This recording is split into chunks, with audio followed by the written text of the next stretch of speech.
수요 예배 가운데 나오신 성도님들 주님의 이름으로 축복하고 환영합니다. 우리 예수님의 오심을 기도하며 기대하며 기다리며 나아갈 수 있기를 원합니다. 얼마 남지 않은 이 성탄을 맞이할 수 있기를, 잘 기다릴 수 있기를 간절히 소망합니다. 오늘 말씀의 제목은요, 주께서 쓰신다면입니다. 말씀의 제목, 주께서 쓰신다면. 예루살렘 성에 들어가시는 중에 예수님께서 나귀의 작은 것, 곧 나귀의 새끼를 타고 성에 들어가십니다. 이 예수님의 이 모습은요, 스가랴서 9장의 말씀, 스가랴 9장 9절에 나와 있는 이 예언의 성취를 이뤄내신 건데요, 주께서 쓰신다면, 주께서 쓰시겠다면 무엇이든지 영광이 될 수 있습니다. 스가랴서 9장 9절의 말씀입니다. 내 왕이 내게 임하시냐니 그는 공의로우시며 구원을 베푸시며 겸손하여서 나귀를 타시나니 나귀의 작은 것 곧 나귀 새끼니라. 아멘. 오늘 예수님께서 이 스가랴서 9장 9절의 말씀의 예언의 성취를 이루셨습니다. 우리가 함께 읽은 오늘 본문 말씀은요, 지난 삭개오의 이야기나 열문화의 비유와는 달리 이 공관 복음서에도 동일하게 기록이 되어 있는 내용입니다. 예루살렘으로 오르시는 이 모습이 마태복음과 마가복음에서도 역시 동일하게 기록되어 있다는 겁니다. 예수님께서 예루살렘에 오르시는 이 모습을요, 성경은 비장하게 표현하고 있습니다. 그 이유는요, 예수님께서 이 땅에 오신 이유가 우리들의 죄를 대신하여 희생하시고자 하셨기 때문입니다. 그래서 세례 요한은 요한복음 1장 29절에서 예수님을 일컬어 보라 세상 죄를 지고 가는 하나님의 어린 양이라고 예수님을 표현하고 있습니다. 이 예수님의 이름의 뜻은요, 자기 백성을 죄에서 구원할 자라고 하였습니다. 우리를 구원하기 위해서는요, 이 죄가 없으신 분의 희생이 필요한데 그 죄가 없으신 분이 바로 예수님이라는 것입니다. 하나님의 아들이신 그리스도 예수께서 이 땅에 오실 때 많은 사람들은 왕의 모습으로, 화려한 모습으로 오기를 기대하였을 겁니다. 왕이 행진할 때 그 모습이 장엄하고 웅장하고 굉장히 화려하지 않습니까? 그런데 예수님께서 오늘 이 광경, 예수님께서 나귀의 새끼를 타고 오신 이 모습은요, 그러한 모습과는 확연하게 차이가 있습니다. 나귀의 새끼를 타고 예루살렘 성에 들어오신 예수님, 당시 사람들이나 많은 사람들의 생각이나 그 기준과는 완전 벗어나는 모습이었습니다. 고대 시대의 왕의 권력이 어떠했습니까? 왕에게 대항하는 자는 즉시 죽음을 면치 못하였습니다. 이거는 가까운 가족도 예외가 아니었는데요, 왕의 권한이나 왕의 명예는요, 오늘날 대통령이나 총리가 가진 그 어떤 정치 지도자들의 권력과 비교할 수 없을 정도로 막강하였습니다. 말을 타고 백성의 위에서 군림하는 세상 왕이 아니라 나귀를 타고 사람을 섬기는 평화의 왕 되신 분, 그분이 바로 오늘 우리가 믿고 따르는, 또 그분을 기다리는 바로 예수 그리스도 하나님의 아들이십니다. 예수님의 오심을 기도하며 기대하며 기다리며 이 대림절의 시기를 잘 보내며 나아갈 수 있는 저 여러분 될 수 있기를 주님의 이름으로 소망합니다. 예수님은 제자들에게 명령하십니다. 어떻게 명령하시죠? 나귀를 데려오라고 말씀하십니다. 만약 누가 묻거든 주께서 쓰시겠다고 하라고 말씀하십니다. 예수님의 말씀하심에 이 두 명의 제자는요, 그대로 순종하였습니다. 나귀를 데리고 올 때 주인에게 전하였습니다. 제자들이 어떻게 전하였습니까? 주께서 쓰시겠다고 그대로 전합니다. 예수님께서 어떻게 말씀하셨죠? 누가 묻거든 주께서 쓰시겠다고 하라고 전하라고 명령하셨죠. 예수님께서 말씀하신 것에 대해서 제자들은요, 토시 하나 틀리지 않고 온전히 순종하였습니다. 성경은 우리에게 순종의 태도에 관하여서 분명히 가르쳐주고 있습니다. 순종은요, 내 생각이나 내 뜻을 내려놓고 말씀 앞에, 하나님의 부르심 앞에 따라가는 것, 이것이 바로 순종입니다. 사무엘상 15장을 보시면요, 사울 왕이 아말렉과의 전투에서 승리 후에 이 모습이 나옵니다. 사울이 아말렉과의 싸움에서 승리한 후에 그 남긴 것들에 대해서 성경은 이렇게 기록합니다. 사울과 백성이 아각과 그의 양과 소의 가장 좋은 것 또는 기름진 것과 어린 양과 모든 좋은 것을 남기고 진멸하기를 즐겨 아니하고 가치 없고 하찮은 것은 진멸하니라. 굉장히 길게 써져 있는데요. 길게 기록이 되어 있는데 한마디로 무엇입니까? 모든 것을 다 멸절하라고 하나님께서 명령하셨는데 사울이 그의 눈에 보기에 가치가 있는 것, 좋은 것들은 남기고 그렇지 않은 것들은 진멸하였다는 말씀입니다. 사울의 이 행동은 순종이 아니었습니다. 앞서 사무엘상 15장 3절에서 사무엘 선지자를 통해서 하나님은 사울에게 이렇게 말씀하셨습니다. 아말렉을 쳐서 그들의 모든 소유를 남기지 말고 진멸하되 남녀와 소아와 젖먹는 아이와 우양과 낙타와 나귀를 죽이라 하셨나이다. 말씀이 어떻게 기록되어 있습니까? 모든 것을 하나도 남김없이 다 진멸하라고 하셨습니다. 그런데 사울이 어떻게 하였습니까? 자기의 보기에 좋은 것은 남겼습니다. 그리고 자기의 보기에 좋지 않은 것, 가치가 없어 보이는 것은 진멸하였습니다. 이제 사무엘이 사울에게 묻습니다. 당신은 왜 하나님의 말씀에 순종하지 않았냐고 질문을 합니다. 이제 사울이 어떻게 답을 합니까? 15장 21절에서 마땅히 멸할 것 중에서 좋은 것으로 하나님께 제사 지내기 위해서 남겼다고 사무엘에게 이렇게 답합니다. 변명합니다.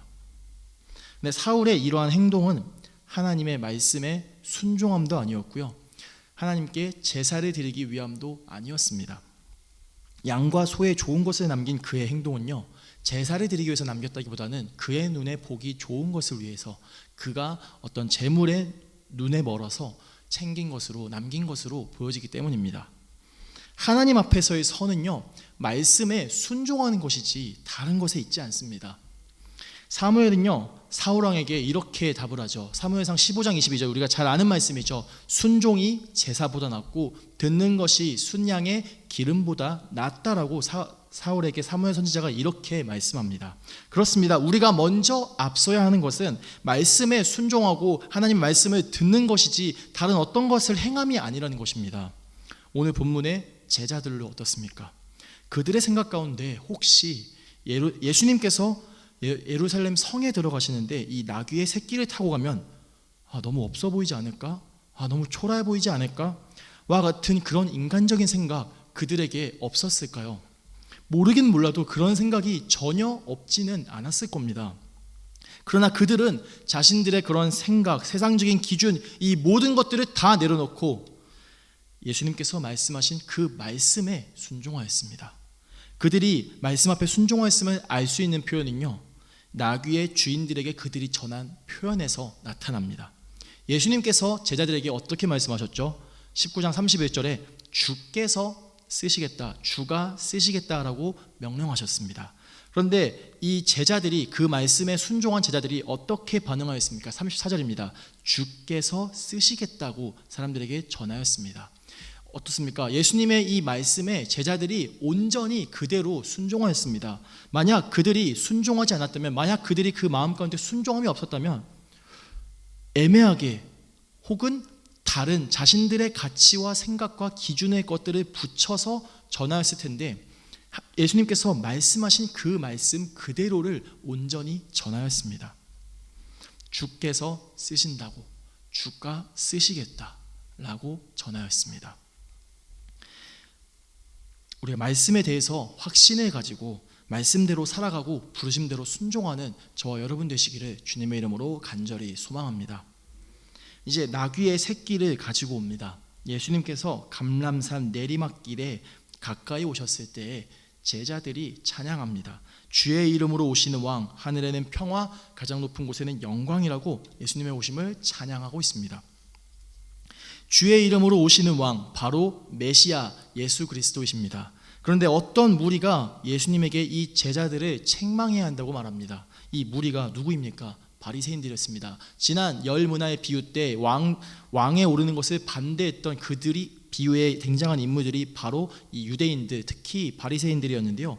이들은 예수님을 랍비, 병 고치는 혹은 가르치는 사역을 잘하는 어떤 한 사람 정도로 생각했지 온 세상을 구원할 메시아, 하늘의 평화, 높은 곳의 영광이라고 생각하지는 않았습니다. 이들의 무리가 예수님의 오심을 반기지 않은 이유는요, 자신들이 생각하는 왕의 모습이 아니었기 때문입니다. 정치적으로 로마로부터 독립을 시켜주고 경제적으로 부유하게 잘 살게 해주는, 구원도 같이 주는 세상적이고 인간적인 가치와 기준으로 보는 자신들이 만든 왕의 이 모습과 오늘 나귀의 새끼를 타고 오신 예수님의 이 모습은 상반되어 있습니다. 앞서 마태복음과 마가복음에서도 예수님의 예루살렘 방문을 기록하였다고 했습니다. 그런데 마태복음과 마가복음의 그 표현과 오늘 본문 누가복음의 그 표현에서 조금 차이가 있는데요, 마태복음과 마가복음에서는 동일하게 어떻게 표현이 되어 있냐면요, 많은 무리가, 먼저 마태복음입니다. 앞에서 가고 뒤에서 따르는 무리가 소리 높여 이르되 호산나 다윗의 자손이여 찬송하리로다, 주의 이름으로 오시는 이여 가장 높은 곳에서 호산나 하더라. 어떻습니까? 많은 무리가 이렇게 찬양하였다고 기록합니다. 마가복음은 어떻습니까? 역시 비슷한 표현이 계속 사용되어집니다. 많은 무리들이 그 예수님의 이름을 찬양하였다고, 호산나 다윗의 자손이여 찬양하였습니다. 그런데 오늘 본문입니다. 누가복음은 어떻습니까?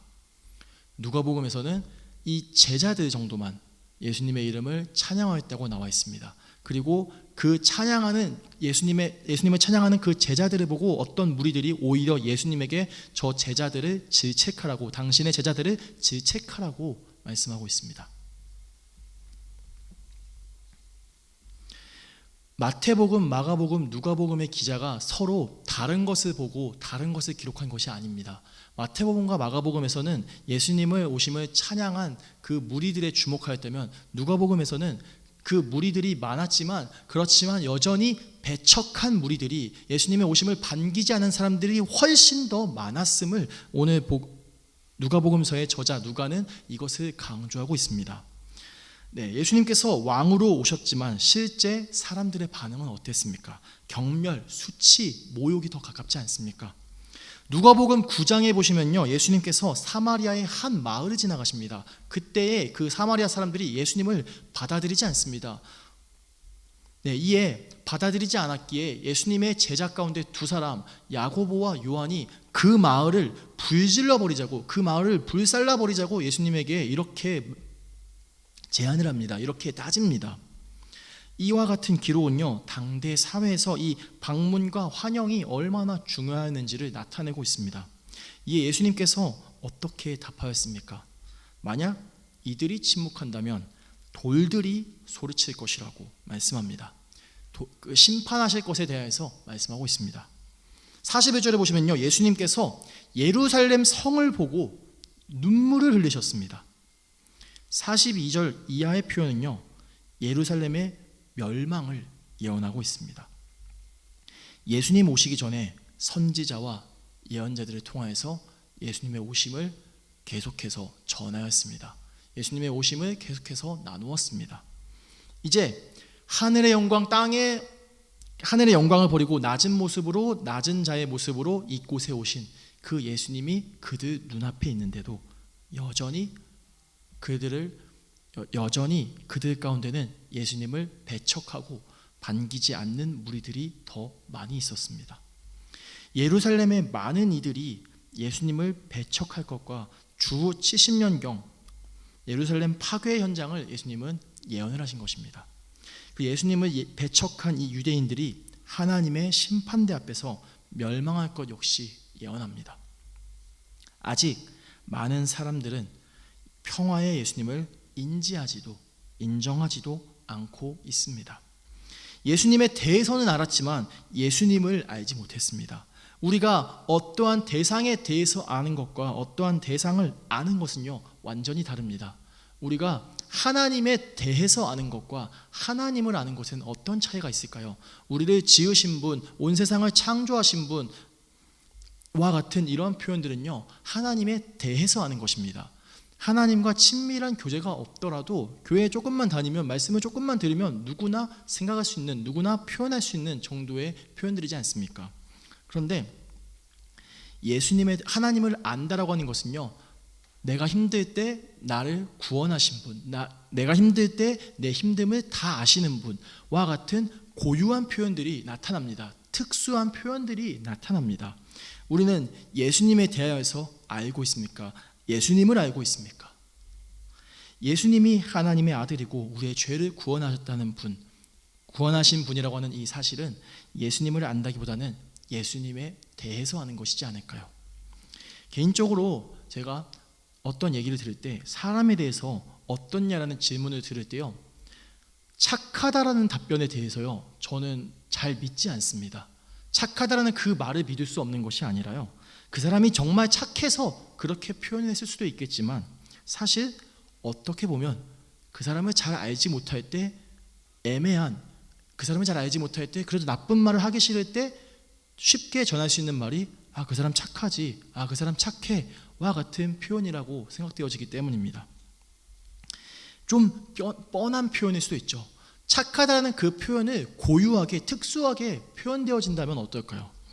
예수님께서 오늘 나에게, 우리에게 어떠한 의미로 존재하는지를 우리는 표현하고 있습니까? 우리는 예수님을 알기 원합니다. 예수님에 대해서가 아니라 예수님을 알기 원합니다. 또 본문의 43절입니다. 토둔을 쌓는다고 하는 이 표현은요, 예루살렘 성이 로마의 장군 티투스의 지휘 아래 이 예루살렘 주변이 포위되고 점령당했다고 하는 역사적 사실에 대해서 역시 나타내주고 있습니다. 44절입니다. 너와 및 그 가운데 있는 내 자식들을 땅에 메어치며 돌 하나도 돌 위에 남기지 않는다는 이 표현 역시 예루살렘 성의 완전한 파괴를 말씀하고 있습니다. 예수님의 오심을 환영하지 않고 배척하려 했던 예루살렘의 많은 무리가, 그 예루살렘이 결국 심판을 당하게 될 것을 예수님은 말씀하셨습니다. 예수님께서 예언에 앞서서 예루살렘을 보고 눈물을 흘리셨습니다. 오늘 말씀의 제목, 주께서 쓰신다면, 예수님께서 예루살렘 성에 들어가기 전과 들어가신 이후에 관한 이야기의 기록이 오늘 본문의 주된 내용입니다. 예수님께서 나귀의 새끼를 타시면서 구약성경 스가랴 9장의 말씀의 예언의 말씀을 성취하셨습니다. 그리고 예수님의 오심을 반기지 않았던 예루살렘과 그 많은 무리들은요, 심판을 받게 되었습니다. 이 유대인들에게는요, 선민 사상이 있었습니다. 하나님께서 자신들을 선택한 백성이라고 하는 이 선민 사상은요, 유대인들에게는 꽤나 큰 자부심이었고 자랑할 만한 것이었습니다. 근데 유대인들이 한 가지 간과한 사실이 있는데요, 한 가지 착각한 사실이 있는데요, 그들을 하나님께서 선택하신 이유는요, 그들이 잘나고 뛰어나서가 아니라 전적인 하나님의 은혜에 의함이지 그들이 잘나서가 아니라는 사실이었습니다. 그런데도 유대인들은요, 이방인들을 배척하였습니다. 자신들은 하나님이 선택하는데 다른 민족들은, 다른 국가는 하나님이 선택하지 않았다라고 하는 이 선민의식에, 이 우월감에 빠져서 다른 이들을 배척하였습니다. 율법을 지키는 일에 인색하였습니다. 유대인들이 율법을 지키는 일에 왜 인색하였습니까? 예수님께서 율법을 어떻게 정의하셨습니까? 하나님 사랑, 이웃 사랑을 말씀하지 않으셨습니까? 그런데 유대인들은 이 정신을 전혀 지키지 않았습니다. 하나님 사랑, 이웃 사랑의 핵심이 되는 이 율법은 지키지 않은 채 단어 하나하나에 집착을 해서 맥락을 보지 않고 단어 하나하나에 쓸데없이 집착을 해서 세세하고 시시콜콜한 것들은 지키면서 정작 중요한 율법의 가장 중요한 정신, 하나님 사랑, 이웃 사랑은 전혀 지키지 않은 채 맹목적으로 글자만을 지킨 이들이 바로 유대인들이었습니다. 하나님께서 수많은 나라와 민족들 가운데서 자신들을 부르시고 선택하셨다는 이 사실은요, 감사하고 모범을 보이며 살아가야 할 일이지 그것으로 인해서 다른 이들을 무시하고 배척해야 할 일이 아니었는데 이들은 그렇게 살았습니다. 선민의식과 우월감에 사로잡혀서 수많은 선지자를 보냈지만 그들은 그럼에도 회개하지 못하였습니다. 그리고 온 세상을 구원하기 위해서 하나님의 아들로 이 땅에 오신 예수님을 죽인 이들이 누구입니까? 그렇습니다. 유대인들입니다. 그들은 여전히 선민의식에 사로잡혀서 예수님을 구주로, 그리스도로 영접하지 않았습니다. 오히려 예수님을 십자가에 못 박아 죽임당하게 하였죠. 하나님께 선택받은 유대인들이었지만, 하나님께서 선택한 이스라엘 백성들이었지만 하나님의 아들 예수님을 배척하고 조롱함의 결과는 그들의 죽음과 심판이었습니다. 이와 반대로 나귀의 새끼는 어떻습니까? 누가 봐도 보잘것없고 주목하지 않는 작고 하찮은 존재이지 않습니까? 그러나 아무도 주목하지 않는 작고 하찮은 나귀 새끼였지만 예수님께서 이 나귀의 새끼를 타고 오셨음을 성경에 기록되어 있습니다. 예수님의 관심은요, 우리가 세상에서의 바라는 어떤 성공, 잘남에 있지 않습니다. 예수님께서 쓰신다면 그 무엇으로도 영광이 되게 할 수 있습니다. 그 무엇으로도 영광을 돌릴 수 있습니다. 우리는 예수님께 쓰이는 자가 되겠습니까? 예수님께 심판받는 자가 되겠습니까? 바라기는 예수님께 쓰임이 되는 주께 쓰임 받는 저와 여러분, 우리 행복한 교회 모든 성도님이 될 수 있기를 주님의 이름으로 간절히 소망합니다.